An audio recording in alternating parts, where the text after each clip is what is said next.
میر انیس کا ایک نوکر تھا، اس کو انہوں نے بازار میں بھیجا کہ بھئی وہ سودا کوئی لانے کے لیے. تو میر انیس کا گھر جو ہے وہ سبزی منڈی ہے اور آگے جو ہے وہ اکبری دروازہ، تو بازار ہے جیسے یہاں سے چورنگی. اتنی دور سودا لینے بھیجا، وہ کمبخت گیا تو واپس ہی نہیں آ رہا. اب میر انیس ہو گئے غصہ.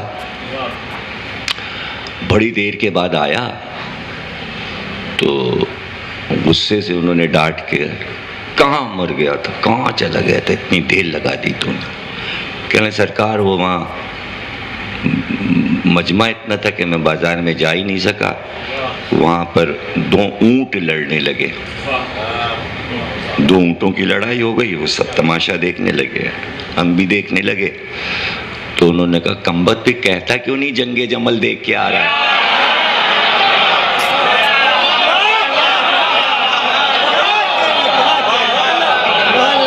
عربی میں اونٹ کو جمل کہتے ہیں.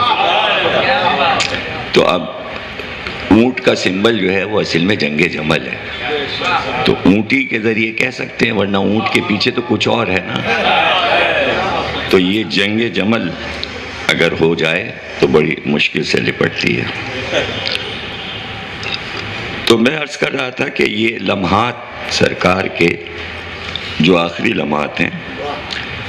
اچھا یہ بھی ہے کہ اگر یہ 5 دن جو ہم نے چنے ہیں تو اس میں یہ بھی بتا دیں کہ جب آپ تمام کتابوں سے حالات کو جمع کریں گے تو واقعات میں ایسا ہوتا ہے کہ کچھ شخصیات ابھرتی ہیں کہ ان 5 دنوں میں کون کون سی شخصیات نظر آ رہی ہیں. تو وہ میں پہلے آپ کو بتا دوں کہ جو جتنے میں بتاؤں گا اس کے علاوہ پھر آپ کو کوئی شخصیت ڈھونڈے سے نہیں ملے گی ان 5 دنوں میں. تو ان 5 دنوں میں جو شخصیتیں ہمیں نظر آ رہی ہیں وہ ہیں اسامہ بن زید ہیں، اس کا ذکر آ رہا ہے بار بار. اس کے بعد اس میں ان 5 دنوں میں 1-2 دن کے لیے بھرپور طریقے سے حضرت عمر نظر آتے ہیں، اور اس کے علاوہ ان 5 دنوں میں کچھ تھوڑے بہت بلال نظر آتے ہیں. پھر بھرپور طریقے سے حضرت علی نظر آتے ہیں، جناب فاطمہ بھی موجود ہیں، امام حسن امام حسین بھی موجود ہیں. بیویوں میں ام سلمہ نظر آتی ہیں، حضرت عائشہ، حضرت حفصہ اور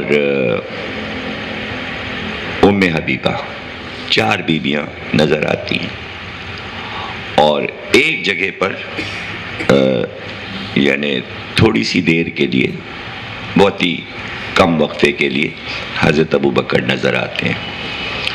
اس کے علاوہ اب ڈھونڈتے رہیے آپ، تو آپ کو کوئی اہم شخصیت ان 5 دنوں میں نہیں ملے گی.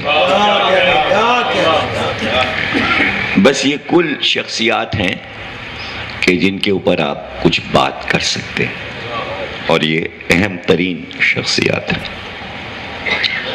اب اس میں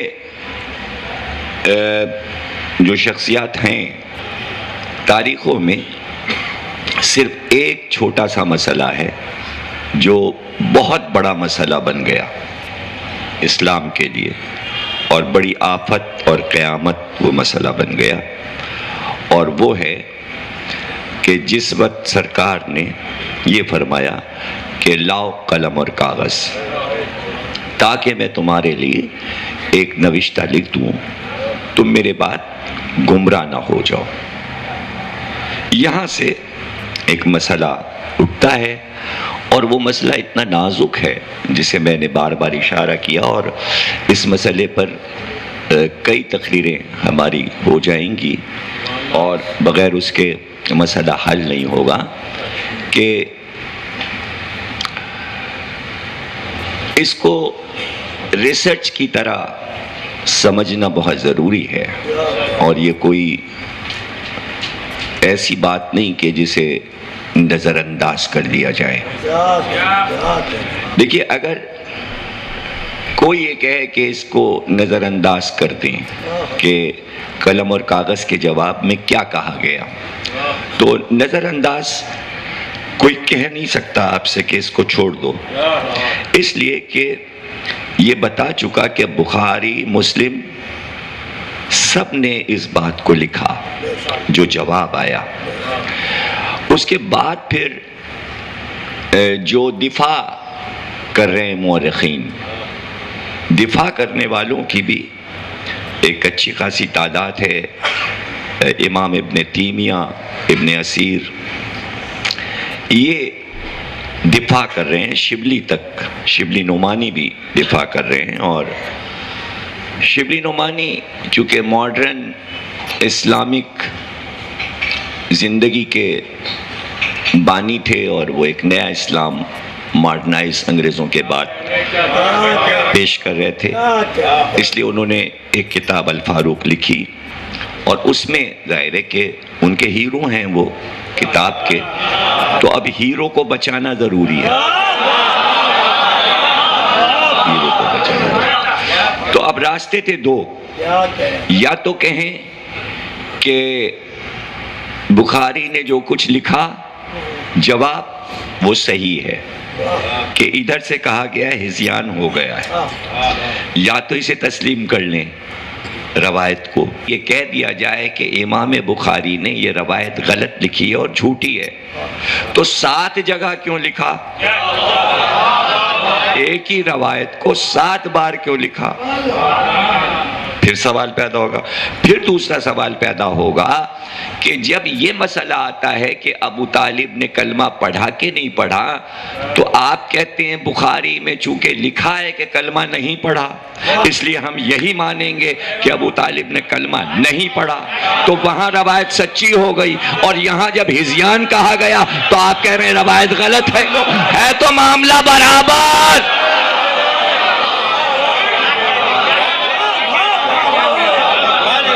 اس میں دیکھیں کتنی اچھی بات ہو گئی، کتنی اچھی بات ہو گئی کہ بھائی ابو طالب نے کہ یہ کلمہ پڑھا، اور ادھر انکار کر دیجئے کہ یہ نہیں کہا انہوں نے، بھائی ٹھیک ہو گئی،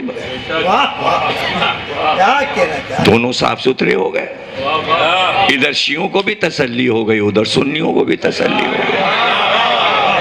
اور اگر آپ بزید ہیں کہ ابو طالب نے کلمہ نہیں پڑھا، تو پھر ہم کو یہ کہنے دیجئے کہ چونکہ بخاری میں لکھا ہے اس لیے ہم مان کے رہیں گے، لیکن بخاری کی روایت مانی جاتی ہے۔ تو ابھی تو فیصلہ چھوڑ دیجئے، یونیورسٹیز کے لیے چھوڑ دیجئے، ریسرچ کرنے والوں کے لیے چھوڑ دیجئے، ابھی تو آپ نے دعوت فکر دی ہے، ابھی تو آپ نے دعوت فکر دی ہے، ابھی کیسٹ سنے جائیں گے، لوگ مقالے لکھیں گے، مضمون لکھیں گے، تو اس کے بانی آپ قرار پائیں گے۔ قصر مسیب کا مجمع اس بات کا بانی قرار پائے گا اس صدی میں کہ ایک فکر ہم نے دے دی ہے بخاری کی روشنی میں۔ تو ابھی جب تک بخاری میں یہ روایت لکھی ہے، اور جب تک مسلمان یہ کہہ رہے ہیں کہ ابو طالب نے کلمہ نہیں پڑھا، مسلمان نہیں ہوئے اور کافر تھے معاذ اللہ، تو تب تک کے لیے ہمیں اجازت دیجئے کہ ہم اس لفظ پہ بحث کریں کہ لفظ ہذیان کیوں کہا گیا۔ آیا منہ سے بات نکل گئی، سبحان اللہ، منہ سے نکل گئی، یا سوچ کے بات کہی گئی؟ دیکھیں بہت کچھ سوچا جا سکتا ہے، اس لیے کہ امام ابن تیمیہ نے یہ کہا کہ کوئی کہا تھوڑی تھا انہوں نے تو سوال کیا تھا، مجمع سے پوچھا تھا کیا ہذیان ہو گیا ہے ان کو؟ یہ کب کہا تھا کہ ہذیان ہو گیا ہے؟ پھر آگے ابن اسیر نے کیا کہا؟ ابن اسیر نے کہا وہ چونکہ عرب کا قاعدہ تھا، یہ عرب کی کلچر اور زبان کا جملہ تھا کہ جب کوئی مرنے لگتا تھا تو اس پہ ہذیان طاری ہوتا تھا۔ اب یہ عجیب بات ہے کہ عرب میں مرنے والوں کو ہذیان ہوتا تھا، پاکستان میں ہذیان مرتے وقت کیوں نہیں ہوتا؟ سعودی عرب میں جو مرتے ہیں ان کو ہذیان کیوں نہیں ہوتا؟ اب پہلے عرب میں ہوتا تھا، اب کیوں نہیں ہوتا؟ یہ بات میرے سمجھ میں آتی ہے کہ جسے آپ کہیں سکرات کے عالم میں آدمی بڑبڑاتا ہے اور اپنے آپ سے خود کلامی کرتا ہے، تو اس بڑبڑاہٹ کو وہ کہہ رہے کہ وہ ہذیان ہو گیا، فلانا ہو گیا۔ تو لفظ ہذیان جو ہے، اچھا اگر لفظ اتنے ہی ہوتے تو چلیے ٹھیک ہے، وہ تو بات جب آگے بڑھتی جاتی ہے تو پورا جملہ سامنے آتا ہے کہ جس لہجے میں کہا گیا وہ پھر ظاہر ہے کہ کتابوں کی ساری باتیں پڑھی تو نہیں جا سکتی، اشارے ہی کیے جا سکتے، کچھ چیزیں صرف پڑھنے سے تعلق رکھتی ہیں، کچھ چیزیں سننے سے تعلق رکھتی ہیں۔ اچھا ہم اپنے منہ کا مزہ کیوں خراب کریں؟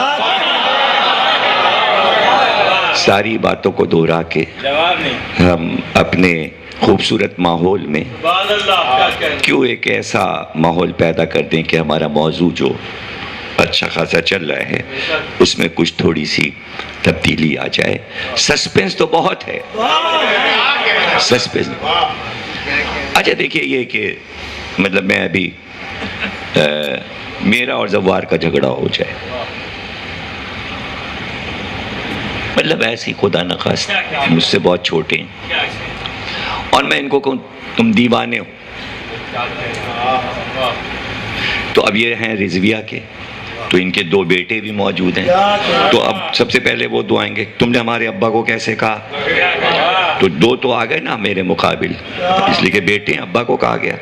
اب ان کے ساتھ 4-5 آتے ہیں دوست، تو وہ اپنے دوستوں کو دیکھیں گے کہ بھئی غصہ ہو رہے ہیں ہمارے دوست، تو فوراً ایک ہمارے خلاف گروپ بنے گا، کچھ ہمارے بھی لوگ ادھر سے بولیں گے ٹھہرو اچھا اب جیسے جیسے بات آگے بڑھے گی کچھ ہمدرد ان کے ہوں گے، کچھ ہمارے ہوں گے، تو ایک پارٹی سامنے آئے گی میرے کہنے پر کہ میں نے انہیں دیوانہ کہا، سب مجھے قائل کریں گے دیکھیں صاحب بدتمیزی آپ نے کی اور بھرے مجمع میں آپ نے ایسا لفظ کیوں کہہ دیا، اور یہ کوئی تہذیبی لفظ ہے، آپ نے کیا سوچ کے انہیں دیوانہ کہہ دیا، تو لوگ ہمیں قائل معقول کریں گے